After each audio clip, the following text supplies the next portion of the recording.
il y a plus ou moins 6000 ans, Dieu a créé tout ce qu'on voit, l'univers et tout ce qu'elle contient. Et avant cela, Dieu était de toute éternité dans la joie, dans la sérénité, dans la paix, avec lui-même, le Père, le Fils et le Saint-Esprit. Et Dieu a voulu nous créer, l'être humain, pour que nous puissions goûter à cette joie-là incommensurable qu'il y a au sein de la Trinité. Donc, il a fait, on sait, le jardin et tout ça, il a mis Adam et Ève et on sait très bien ce qui s'est passé. Adam et Ève ont dit, c'est pas assez. Dieu présent avec nous, c'est pas assez. On a besoin de quelque chose d'autre. Il nous manque quelque chose. Et ils ont finalement pris de cet arbre, du fruit de l'arbre qui avait été interdit. Et on sait ce qui est arrivé. La communion avec Dieu a été brisée. Il y a eu une séparation qui s'est faite parce qu'en eux, il y a quelque chose qui est mort. Tout ce qui était spirituel et uni à Dieu est mort. Ils ont été chassés. Mais ça n'a pas empêché Dieu de vouloir être en communion avec sa création. Et on le voit dans l'Ancien Testament, on le voit de mille et une façons. Ne serait-ce que par sa bonté que le soleil se lève et qu'il pleuve pour faire pousser les récoltes. Mais on le voit aussi dans des interventions bien précises, avec des gens précis. Il prend soin de ceux qu'il aime. Mais ceux qu'il aime, bien souvent, tout le temps, refusent cet amour-là, le repoussent encore et encore. C'est ce qu'on voit. Dieu donne sa loi pour démontrer aux gens qu'ils ont besoin d'un sauveur. Et le peuple d'Israël dit non, nous, on va faire la loi, puis on va plaire à Dieu. On va pouvoir s'acheter les bénédictions, notre pardon, en faisant exactement tout ce que Dieu nous demande. Mais la loi n'était pas là pour ça. La loi pointait vers Jésus parce qu'ils avaient besoin d'un sauveur. Ils devaient juste le reconnaître. Mais ils ont plus pris ça cérémoniel d'une façon religieuse. Ça n'a pas empêché de Dieu de toujours vouloir avoir une relation avec nous, les humains. Et on le sait, il y a 2000 ans, Jésus s'est incarné. Jésus est né, on vient de le chanter, Jésus est né. Dieu incarné. Dieu dans une prison humaine. Je peux juste imaginer un Dieu infini, un Dieu qui est la parole. Il a mis en existence toute chose par sa parole et il rentre dans un homme en restant Dieu. Aïe, aïe. Et ce Dieu-là, dans un petit bébé, ses parents terrestres, Marie et Joseph, ont pris soin de lui. Il a vécu dans une famille imparfaite. Il a dû avoir des chicanes familiales. Et lui, il était toujours parfait. Marie et Joseph ont réellement eu un fils parfait. Wow! Jésus était exceptionnel. Et à l'âge de 30 ans, son ministère terrestre a commencé. C'est là qu'il a commencé à servir les gens. C'est là qu'il a commencé d'une façon vraiment précise et d'une façon publique. Il a guéri des malades, il a chassé des démons, il a fait des miracles extraordinaires. Il marchait sur l'eau. Mais pas juste ça. Il était là avec ses disciples, il marchait avec eux. Il répondait à leurs questions. Il les reprenait doucement quand ils posaient des questions totalement stupides. Il les aimait. Il était présent. Il était là. Mais ça n'a pas fait l'affaire de tout le monde. Il y avait beaucoup de gens, comme vous savez, qui l'haïssaient profondément, qui ont essayé de le pogner, qui ont essayé de lui tendre des pièges. Mais ce n'était pas venu son temps. À la fin, il a rassemblé ses disciples. Il a rassemblé ses disciples dans la chambre haute et il a parlé, il a enseigné beaucoup de choses. Mais avant de les enseigner, la chose qu'il a fait, avant de les enseigner avec sa bouche, il les enseignait avec sa vie encore une autre fois. Il les a servis. La chose la plus basse qu'il y avait à faire dans cette soirée-là, c'était de laver les pieds des disciples. Et le maître de l'univers s'est agenouillé et a lavé les pieds de ses disciples. On lit ça dans Jean chapitre 13. Il a enseigné aussi plein de choses dont je m'en vais. Je m'en vais et je vais vous envoyer mon Saint-Esprit. Les disciples ne comprenaient pas tout ce qui se passait, mais il leur a dit pareil. C'est aussi lors de ce souper-là qu'il a prié son Père, qui a intercédé pour ses disciples qui étaient pour être là, pour la mission qu'ils avaient devant eux. Eux, ils ne comprenaient pas tout. C'était lors de ce souper-là qu'il a rompu le pain qui représentait son corps, qui représentait la nourriture nécessaire pour pouvoir être sauvé. Ça pointe à la manne qui était temporaire, qui était matérielle, son corps qui était pour être brisé. Eux, ils n'ont pas compris. Ce qui est extraordinaire, c'est qu'aujourd'hui, nous, 2000 ans plus tard, on comprend très bien. Et il a pris aussi cette coupe qui dit que c'est de la nouvelle alliance. Je vais lire le passage. C'est dans Matthieu au chapitre 26. Pendant qu'il mangeait, Jésus prit du pain et après avoir rendu grâce, il le rompit. Et il donna aux disciples en disant, « Prenez, mangez, ceci est mon corps. » Il prit ensuite une coupe, et après avoir rendu grâce, il la leur donna en disant, « Buvez-en tous, car ceci est mon sang, le sang de l'alliance qui est répandu pour beaucoup, pour le pardon des péchés. » Il prend la coupe. Eux ne comprennent pas. Jésus leur dit, « Je m'en vais. Le Fils de l'homme va souffrir. » Ils ne comprennent pas. Brise le pain. Ils ne comprennent pas. La coupe, qui représente aussi la coupe de la colère de Dieu qui était pour prendre. Il fallait qu'ils boivent la coupe de la colère de Dieu pour pouvoir la vider et qu'on puisse avoir la coupe maintenant de la nouvelle alliance. Eux, ils ne comprennent pas. Mais nous, aujourd'hui, on comprend. Le Seigneur nous dit, prenez-en tous. Rappelez-vous ce que je suis venu faire. Et ce matin, on est rassemblés, puis on commence cette première scène-là en se rappelant qu'il y a 2000 ans, Jésus sait très bien ce qui s'en vient. Les disciples ne comprennent pas trop. Nous, on sait aussi ce qui s'en vient. On sait ce que ça veut dire, ce petit bout de pain-là et ce sang-là. La volonté de Dieu, qu'on soit unis à lui, qu'on soit en relation avec lui. La volonté de Dieu de faire tout ce qui est nécessaire pour que nous, des pécheurs, nous puissions être ici. Et je lis ici le verset 29. Je vous le dis, je ne boirai plus désormais de ce fruit de la vigne jusqu'au jour où j'en boirai du nouveau avec vous dans le royaume de mon Père. Nous, on sait qu'un jour, on va être assis à la table avec lui et on va reprendre de nouveau. Alors, ce qu'on va prendre là, c'est un mémorial qui pointe par en arrière, qui pointe aujourd'hui et qui pointe demain. Richard, est-ce que tu pourrais prier pour le pain? Le récit des dernières heures de Jésus. Puis je vais te donner quelques heures, ce sont des heures approximatives, c'est juste pour nous donner une idée d'ensemble. Le début de l'histoire prend place un certain jeudi soir du mois d'avril de l'an 30. Jésus, comme on vient de voir, rassemble ses disciples pour prendre un dernier souper avec eux. C'est là qu'il a partagé le pain, c'est là qu'il a partagé le vin. Une fois le repas fini, il est à peu près 21 heures, les disciples et Jésus sortent de Jérusalem pour aller dans le jardin de Gethsémani, très près du mont des Oliviers. Là, sachant que Jésus est là, dans le jardin de Gethsémani, puis il sait que son arrestation va être imminente. Il commence à sentir de l'angoisse. L'idée d'être séparé de son Père, l'idée de subir la colère de Dieu pour le péché de vous, vos péchés et mes péchés, les péchés de l'humanité, met son corps sous un stress profond et il commence à suer du sang. Ce phénomène médical s'appelle hématidrose. Les scientifiques disent que l'hématidrose se produit lorsqu'une personne souffre excessivement d'angoisse. Il semblerait que lorsque le corps est sous un stress extrême, des petits vaisseaux de la peau se dilatent et se rompent, et c'est là que le sang sort. On doit savoir que l'hématidrose amène la peau dans un état d'une très, très, très grande sensibilité. Judas, accompagné des huissiers et des pharisiens, viennent saisir Jésus, on lui attache les mains et on l'amène de nuit pour le présenter aux leaders juifs. On peut estimer qu'il est environ minuit. Dans un premier temps, Jésus est conduit devant Anne, l'ex-souverain sacrificateur, et les questions commencent. « T'es qui? Tu viens d'où? Qu'est-ce que tu fais? » Et devant cet interrogatoire-là, Jésus s'est contenté de dire que son ministère était public, que s'il voulait s'enquérir des choses qu'il avait faites et tout ça, il avait juste à demander à ceux qui étaient là.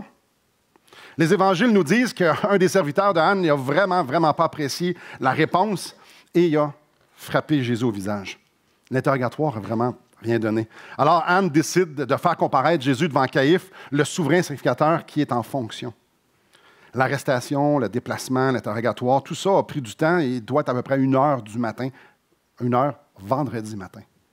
Chez Caïphe, commence le procès, entre guillemets ici, légal de Jésus. Le Sanhédrin est réuni, les témoins sont convoqués, tout doit se terminer pour 18h parce que la Pâque va commencer et tout doit être terminé. Donc, interrogatoire, déposition des vrais témoins, déposition aussi des faux témoins. Ça ne coordonne pas du tout, c'est le chaos total. Rien ne permet de trancher. Ça peut durer quoi? 1 heure? 2 heures? Finalement, c'est une des réponses de Jésus qui a tout fait basculer. Pressé par Caïphe, qui lui demande « Es-tu ou non le Messie? » Jésus confirme qu'il est bel et bien le Fils de Dieu. Tous crient au blasphème. Et les dés sont jetés parce que le blasphème entraîne automatiquement la peine de mort. Il est à peu près 3 heures du matin. En attendant que Pilate accorde une audience, Jésus est livré aux hommes qui sont présents Pour la plupart, ce sont des serviteurs de Caïphe et il y a plusieurs pharisiens aussi. Tous des gens qui haïssent profondément Jésus. Alors, ceux qui veulent le frapper le peuvent allègrement. On lui crache au visage, on le gifle, on lui donne des coups de poing, on lui donne des coups de bâton. C'est lors de cet événement-là que Jésus s'est fait arracher la barbe. Combien de temps ça a duré? Les évangiles ne nous permettent pas de savoir exactement le nombre de temps, mais 1 à 2 heures semble bien le minimum. Tôt le vendredi matin, ils ont apporté Jésus au préfet romain Ponce Pilate. Pilate écoute les demandes des Juifs puis interroge Jésus, mais il n'est pas capable de voir de quoi Jésus pourrait être bien coupable. Donc, convaincu de l'innocence de Jésus, il fait ce qu'il peut pour relâcher Jésus parce qu'à tous les ans, à Pâques, Pilate relâche un prisonnier. Mais peine perdue, les Juifs préfèrent qu'on relâche un bandit connu sous le nom de Barabbas. Alors, Pilate décide de faire châtier Jésus en espérant pouvoir le relâcher après. Donc, il le remet aux soldats romains qui vont le flageller. Il est peut-être 9 heures le vendredi matin. La flagellation est un véritable supplice. Le fouet qu'ils utilisent, c'est des lanières de cuir et à leur extrémité, ils ont attaché des bouts de plomb ou bien non, des petits ciseaux.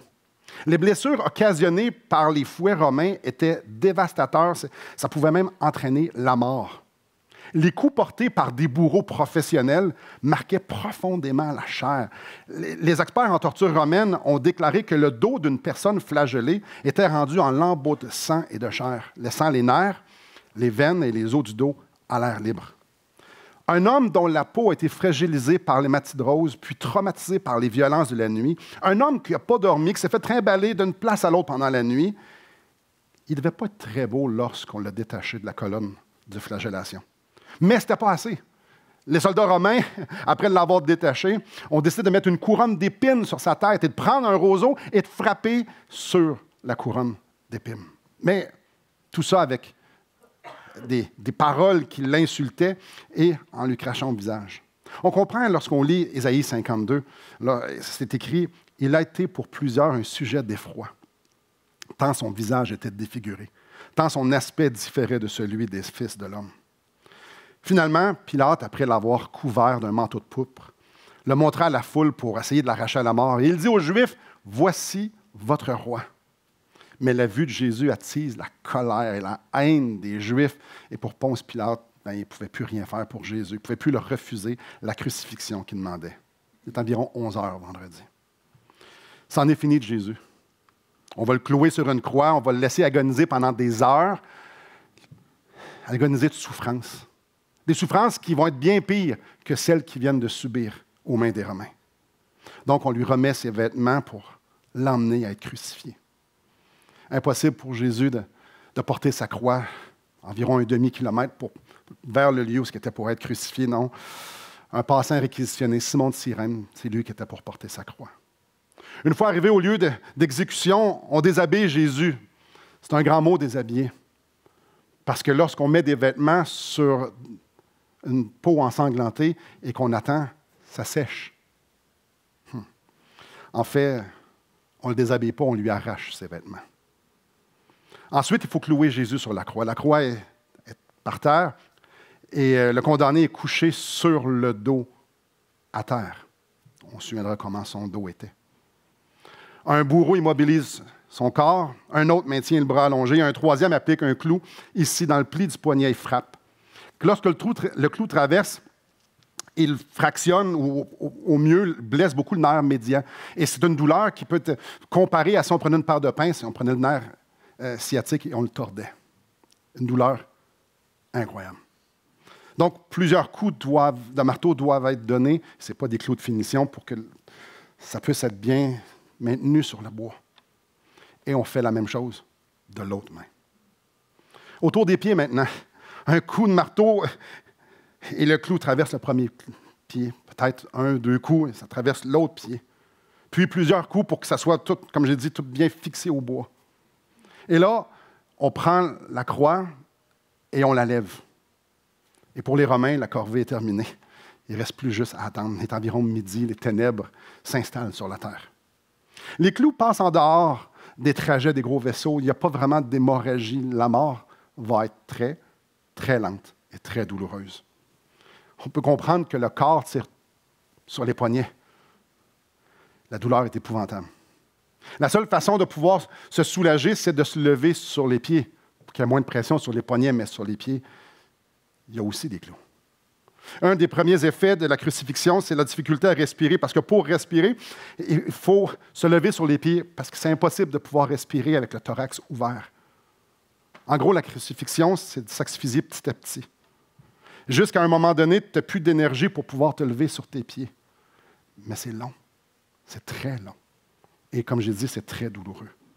Durant le processus, l'acidité sanguine et les mauvaises positions entraînent des crampes un peu partout sur le corps. C'est impossible de pouvoir les enlever. Tu ne peux pas bouger parce que tu es cloué sur une croix.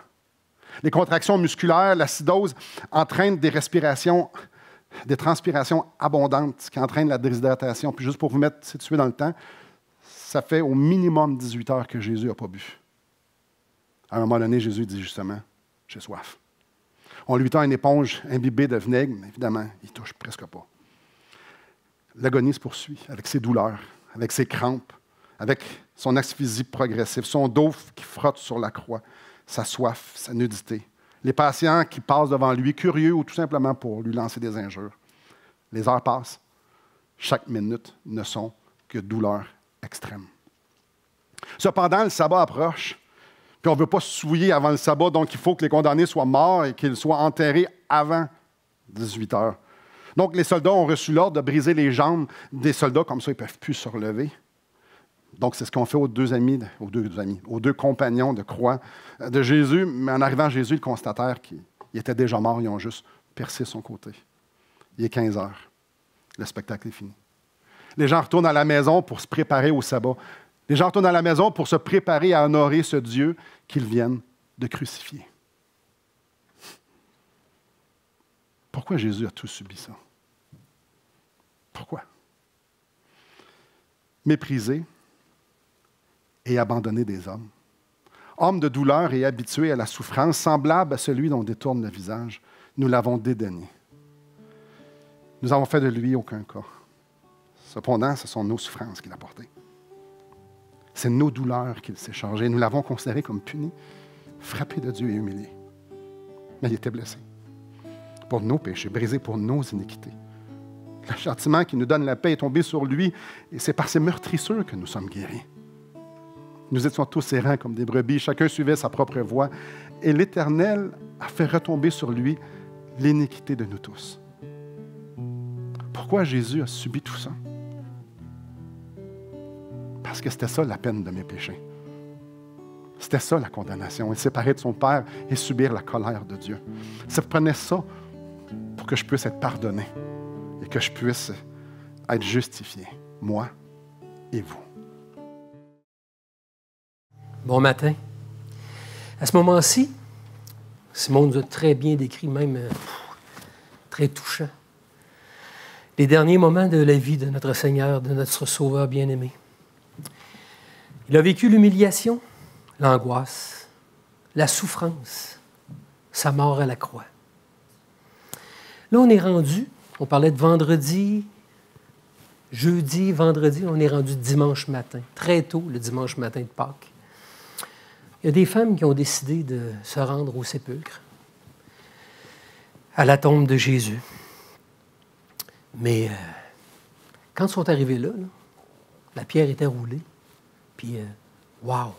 Quelle grande surprise de constater le plus grand événement de l'histoire de l'humanité qui venait de se produire. D'autant plus pour nous, les enfants de Dieu. Ils ont constaté la résurrection corporelle de Jésus-Christ. Je dis bien corporelle, c'est important. Non pas que l'œuvre de la croix ne soit pas importante, mais la résurrection est la preuve irréfutable que Jésus était bel et bien le Fils de Dieu. En fait, la résurrection n'est que la preuve ultime de sa divinité. Si on fait un petit retour dans le temps, tout au long de son ministère, on a vu que par la puissance du Père, de Dieu, Jésus a guéri des malades. Il a chassé des démons. Il a ressuscité des morts. Mais là, on fait face à quoi? On fait face à la puissance suprême, sa puissance, la puissance du Fils de Dieu, la puissance de Dieu, parce que Jésus est Dieu. Il a vaincu la mort. La mort a été anéantie dans la victoire. Qu'est-ce que cela veut dire pour nous? Bien, si Jésus n'est pas ressuscité, nous n'avons aucun espoir de résurrection pour nous-mêmes. Si on regarde dans 1 Corinthiens, on dit « Or, si l'on prêche que Christ est ressuscité des morts, comment quelques-uns parmi vous disent-ils qu'il n'y a point de résurrection des morts? S'il n'y a point de résurrection des morts, Christ non plus n'est pas ressuscité. Alors, si Christ n'est pas ressuscité, il n'y a ni sauveur, ni salut, ni espoir pour la vie éternelle. Comme Paul nous dit, notre foi serait vaine et la puissance de vie de l'Évangile serait anéantie. Mais, j'ai une bonne nouvelle. Une bonne nouvelle ce matin. Il vit. Le Seigneur Jésus est vivant. Ça veut dire quoi dans les faits?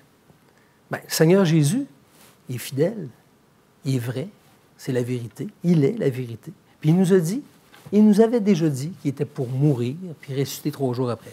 Ça, c'est coché, c'est fait. C'est fait à ce moment-ci.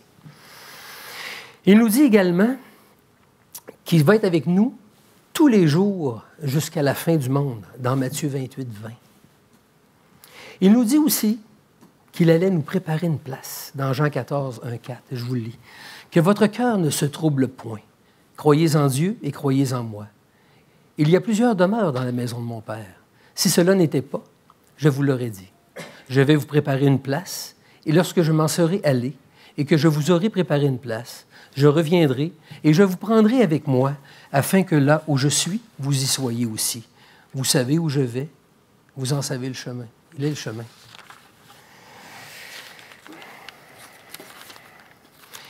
Aussi, présentement, il est au ciel, à la droite du Père, puis il intercède pour nous. Donc, il prend soin de nous. Il est là, il est présent. Il est présent parmi nous aujourd'hui. Il est présent dans nos vies. Mais il est au ciel, auprès de son Père, puis il prend soin de ses brebis. Il nous a aussi envoyé le Consolateur, le Saint-Esprit, qui nous aide à nous sanctifier, à marcher d'une façon sainte de jour en jour pour en arriver à la gloire avec lui dans le ciel. Jésus, en vainquant la mort, nous dit qu'en lui, nous aussi, nous vaincrons la mort et que nous avons la vie éternelle. En conclusion, frères et sœurs, j'aimerais vous partager cette parole dans 1 Thessaloniciens qui dit « Nous ne voulons pas, frères, que vous soyez dans l'ignorance au sujet de ceux qui dorment, afin que vous ne vous affligiez pas comme les autres qui n'ont point d'espérance. Car si nous croyons que Jésus est mort et qu'il est ressuscité, croyons aussi que Dieu ramènera par Jésus et avec lui ceux qui sont morts. Voici en effet ce que nous vous déclarons d'après la parole du Seigneur. Nous, les vivants, restés pour l'avènement du Seigneur, nous ne devancerons pas ceux qui sont morts. Car le Seigneur lui-même a un signal donné, à la voix d'un archange, au son de la trompette, descendra du ciel, et les morts en Christ ressusciteront premièrement. Ensuite, nous, les vivants, qui serons restés, nous serons tous ensemble, enlevés avec eux sur des nuées, à la rencontre du Seigneur dans les airs, et ainsi nous serons toujours avec le Seigneur. Consolez-vous donc les uns les autres par ces paroles. On vient de chanter « Gloire à toi, Seigneur ». C'est le sujet duquel je dois vous parler et c'est merveilleux d'avoir cette occasion. L'exaltation du Seigneur Jésus, son ascension au ciel, c'est une réalité que les disciples ont vécue environ une 50aine de jours après sa résurrection. Pendant 40 jours, Jésus a apparu aux disciples, leur donnant de l'enseignement encore et en se révélant à eux de différentes façons, à différents endroits. Et puis, donc, dans Actes, chapitre 1, verset 8, déjà, il dit « Restez à Jérusalem, vous recevrez une puissance, le Saint-Esprit survenant sur vous, et vous serez mes témoins, à Jérusalem, puis jusqu'aux extrémités de la terre. » Après avoir dit cela, Jésus fut élevé, ça dit, pendant qu'ils le regardaient, et une nuée le déroba à leurs yeux. Donc, c'est une réalité. Et on va lire les 2 versets qui suivent. « Et comme ils avaient les regards fixés vers le ciel, » c'est là qu'ils étaient partis, là. « Pendant qu'ils s'en allaient, voici 2 hommes vêtus de blanc leur apparurent et dirent, « Hommes galiléens, pourquoi vous arrêtez-vous à regarder au ciel? Ce Jésus qui a été enlevé au ciel du milieu de vous viendra de la même manière que vous l'avez vu allant au ciel. » On s'entend-tu pour dire que Jésus, il n'est pas parti par en avant, ni par en arrière, ni gauche-droite. Il est parti par là. Il a été enlevé, élevé au ciel. C'est incontestable qu'il y a donc dans le ciel un endroit où la gloire de Dieu se révèle sans réserve, où le Père est sur son trône, Dieu le Père, et Jésus est à sa droite. C'est ça qui vient de se produire. Et voilà que quelques raisons maintenant pour l'exaltation, raisons ou conséquences de l'élévation, de la glorification du Seigneur Jésus. Jésus l'avait dit, « Il vous est avantageux que je m'en aille, parce que si je ne m'en vais pas, le Saint-Esprit ne viendra pas. Mais si je m'en vais, je vous l'enverrai. » Donc, pour faire ça, Jésus, il devait s'en aller au Père. Il a reçu du Père le Saint-Esprit qu'il a répandu sur les disciples. Ça s'est produit, ça, à la Pentecôte, comme jamais auparavant c'était arrivé. Donc, il y a une nouvelle ère, un nouveau temps, là. C'est le temps du Saint-Esprit, c'est le temps de l'Église qui vient de se produire, une dizaine de jours après que Jésus était monté au ciel. Ensuite, une autre raison, c'est pour glorifier le Père et le Fils. Jean 17, « Père, l'heure est venue, glorifie ton Fils afin que ton Fils te glorifie. » Au verset 4, il dit, « Je t'ai glorifié sur la terre, j'ai achevé l'œuvre que tu m'as donnée à faire. Et maintenant, toi, Père, glorifie-moi auprès de toi-même, de la gloire que j'avais auprès de toi avant que le monde soit. » Avant que le monde soit, Jésus était avec le Père, avec le Saint-Esprit, dans cette joie, dans cette danse divine, dans cette parfaite communion. Puis Dieu a créé l'humain.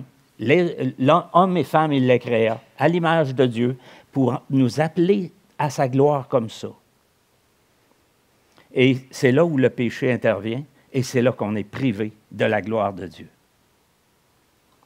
Donc, pour glorifier le Père et le Fils, c'est une des raisons. On continue avec ça. Démontrer ensuite la puissance de Dieu et donner toute autorité au Christ en l'établissant chef suprême de l'Église. Dans Éphésiens, Paul prie que les Éphésiens comprennent l'infinie grandeur de sa puissance que Dieu a déployée en Christ en le ressuscitant des morts et en le faisant asseoir à sa droite dans les lieux célestes, au-dessus de toute domination, de toute autorité, de toute puissance, de toute dignité et de tout nom qui peut être nommé. Non seulement dans le siècle présent, mais encore dans le siècle à venir. Il a tout mis sous ses pieds, il l'a donné pour chef suprême à l'Église.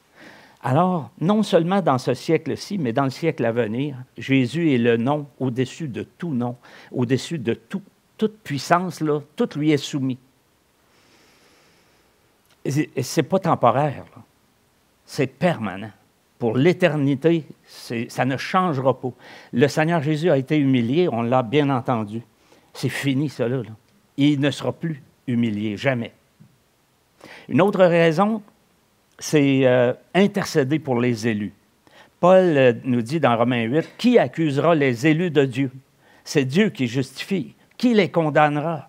Christ est mort, bien plus. Il est ressuscité. Il est à la droite de Dieu et il intercède pour nous. » C'est une bonne raison pour laquelle le Seigneur devait être glorifié. Et puis, il est notre avocat auprès du Père. Jésus-Christ le juste. Il intercède pour nous. Nous, là, on en reçoit toute une incidence là, à cet événement grandiose que Jésus est élevé auprès du Père. Ensuite, afin d'être le premier de plusieurs frères, pas que nous soyons comme Jésus, mais avec Jésus. Il est Dieu, mais on ne l'est pas. Mais on est appelé à aller avec lui dans cette gloire. Ça, c'est merveilleux, là. Et afin d'être le premier, puis de nous donner une espérance sûre et solide. On lit ça dans Hébreux 6. Cette espérance, nous la possédons comme une ancre de l'âme, sûre et solide. Elle pénètre au-delà du voile, où Jésus est entré pour nous comme précurseur. Le Seigneur est entré, lui, le premier, puis il a placé notre ancre là. C'est notre espérance. C'est là qu'est notre espérance. Dans le ciel même. Pas un tabernacle fait de main d'homme, pas à Jérusalem, pas à Rome. Dans le ciel même. Dans cet endroit où le Dieu éternel règne et qui va bientôt se présenter. Ensuite, je vais vous parler de la gloire à venir. Paul, il en a bavé dans sa vie, l'apôtre Paul. Il a été laissé pour mort plusieurs fois. Il a été lapidé plusieurs fois. Il a été fouetté. Il y a toutes sortes de châtiments pour sa foi. Et il dit, « J'estime que les souffrances du temps présent ne sauraient être comparées à la gloire à venir qui sera révélée pour nous. » Il dit, « Ceux que Dieu a justifiés, il les a aussi glorifiés. » Toujours dans Romains 8. Pour Dieu, Dieu nous voit déjà glorifiés. D'ailleurs, il le dit dans Éphésiens 2, 6, qu'il nous a fait asseoir ensemble dans les lieux célestes, avec le Christ, en lui, en Jésus. Jean, l'apôtre Jean, en Jean 3, 2, nous dit, « Bien-aimés, nous sommes maintenant enfants de Dieu, et ce que nous serons n'a pas encore été manifesté, mais nous savons que lorsqu'il paraîtra, nous serons semblables à lui, parce que nous le verrons tel qu'il est. » Et là, il y a une autre petite incidence sur notre vie. Ça dit « Quiconque a cette espérance en lui se purifie comme lui-même est pur. » Fait que de voir Jésus, sa grandeur, sa gloire, ça devrait nous inciter à demeurer purs, à le suivre dans son intégrité, dans sa sainteté. Voir Jésus glorifié, qu'est-ce que ça change?